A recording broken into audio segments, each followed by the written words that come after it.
UP में CM Yogi Adityanath का जादू एक बार फिर चला है। यूपी विधानसभा उपचुनाव की 7 सीटों पर जिताकर सीएम योगी ने अपना जलवा दिखा दिया है। इनमें 2 सीटों पर तो बीजेपी ने 3 दशक से ज्यादा समय के बाद जीत हासिल की है।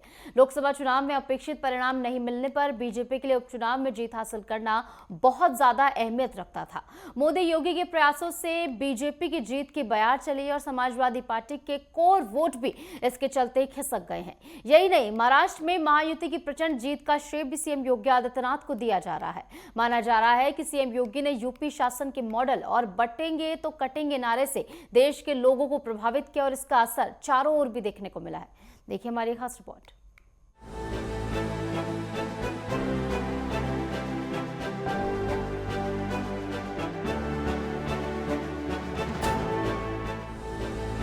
यूपी के सीएम योगी आदित्यनाथ का करिश्मा फिर दिखा है। सीएम योगी के नेतृत्व में राज्य के विकास पर जनता ने मोहर लगाई है। साथ ही उनके नारे बटेंगे तो कटेंगे का असर गांव कस्बों तक पहुंचा है। विपक्ष भले ही कहना रहा हो, लेकिन महसूस कर रहा था कि इस नारे का कोई तोड़ उनके पास नहीं है। सीएम योगी इंडिया गठबंधन को 9 में 7 सीटें जिताने में कामयाब रहे। गौरतलब है कि इनमें मुस्लिम बहुल कुंदरकी और कटहरी सीट भी शामिल है, जिसे बीजेपी के लिए कठिन चुनौती माना जा रहा था। बीजेपी ने 31 साल बाद मुरादाबाद की कुंदरकी और अंबेडकर नगर की कटहरी सीट पर 33 साल बाद कमल खिलाया। यही नहीं, सहयोगी आरएलडी ने भी मीरापुर की सीट हासिल की। एक तरह डबल इंजन सरकार पर जनता ने विश्वास जताया है। बीजेपी ने विधानसभा उपचुनाव में गाजियाबाद, कुंदरकी, खैर, फूलपुर, कटहरी, मझवा पर जीत हासिल की है।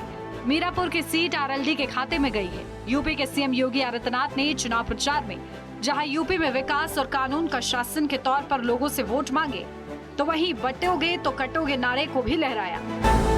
उन्होंने इस बात पर जोर दिया कि बीजेपी शासन में समाज के हर पक्ष का हित देखा गया है। साथ ही बीजेपी संविधान का पालन करती है। उन्होंने पुरजोर ढंग से इस बात को सामने रखा कि विपक्ष ने झूठे नारे पर लोगों को भ्रमित किया था। लोकसभा चुनाव के विपरीत परिणाम आने पर बीजेपी बहुत सुनियोजित ढंग से चुनावी मैदान में उतरी। बीजेपी ने प्रत्याशियों के चयन से लेकर सघन चुनाव प्रचार किया, मुद्दों को ठोस तरीके से सामने रखा। बीजेपी जिस तेवर के साथ मतदाताओं के समक्ष गई, उसे मतदाताओं ने स्वीकार किया और अपनी मोहर लगाई। बीजेपी के प्रभावी प्रचार अभियान के सामने सपा का पीडीए बिखर गया। सपा केवल करहल और सीसमऊ की सीट हासिल कर पाई।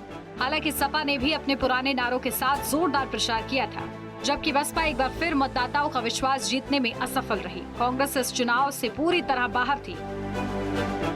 कांग्रेस के बड़े नेता भी गठबंधन के साथ ही सपा का प्रचार करने यूपी नहीं आए। अगर 2022 के विधानसभा चुनाव के परिणामों को देखें तो इन 9 सीटों में बीजेपी को 3, निषाद पार्टी को 1 सीट मिली थी। रालोद ने सपा के सहयोग से 1 सीट जीती थी। सपा ने 4 सीटें जीती थी। इस तरह सपा और उसके सहयोगी आरएलडी को 5 सीटें हासिल हुई थी, जबकि बीजेपी और उसके सहयोगियों को 4 सीटें हासिल हुई थी। इस तरह बीजेपी ने इस बार 3 सीटों पर बढ़त बनाई है। लोकसभा चुनाव के बाद विधानसभा उपचुनाव में ये परिणाम आना बीजेपी के लिए बहुत अहम है। खासकर इससे सीएम योगी का रुतबा और बढ़ गया है।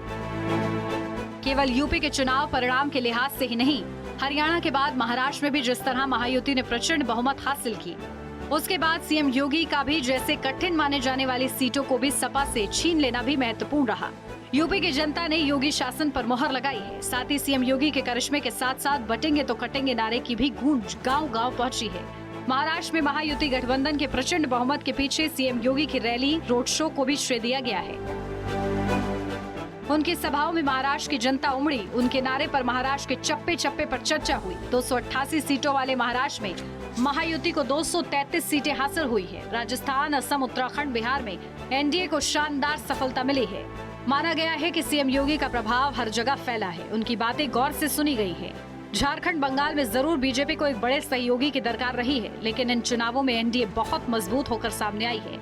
ऐसे में स्टार प्रचारक के तौर पर सीएम योगी की छवि और निखरी है। विपक्ष के लिए सीएम योगी का तोड़ निकालना आसान नहीं लगता है। केवल यूपी नहीं, महाराष्ट्र, बिहार, राजस्थान, हर जगह उनकी धमक दिखी है।